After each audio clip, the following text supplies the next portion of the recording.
В Северной Осетии прошел второй форум приемных семей. На мероприятии обсудили различные темы, в том числе говорили о проблемах, с которыми сталкиваются приемные родители. Им провели мастер-классы, которые помогут в воспитании детей. Организовали форум Североосетинское отделение партии «Единая Россия» и Министерство труда и соцразвития республики. В результате комплексной и системной работы органов опеки за последние 10 лет почти в 5 раз уменьшилось число впервые выявленных детей-сирот. Более чем в 7 раз сократилось число родителей, которых лишили прав. Только за прошлый год в кровные семьи вернули 314 детей, в том числе 29 детей с ограниченными возможностями. За это же время усыновили 175 детей. По словам регионального координатора партийного проекта Амурхана Кусова, программа призвана защищать права семей и пропагандировать семейные ценности.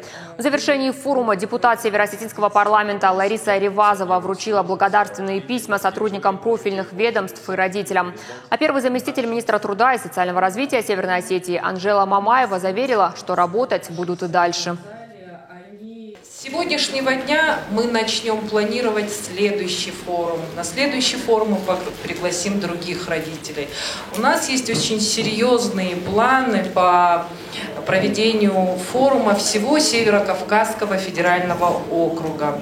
Будем планировать следующий форум уже в таком формате. Я надеюсь, вы нам поможете.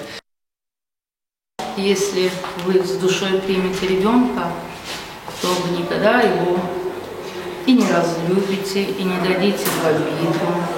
Будете думать только о ней. Я лично думаю все время о ней, о ее проблемах, о ее успехах в школе, о ее здоровье, кем она станет. Мы уже даже говорим о том, а какую бы профессию хотелось тебе выбрать.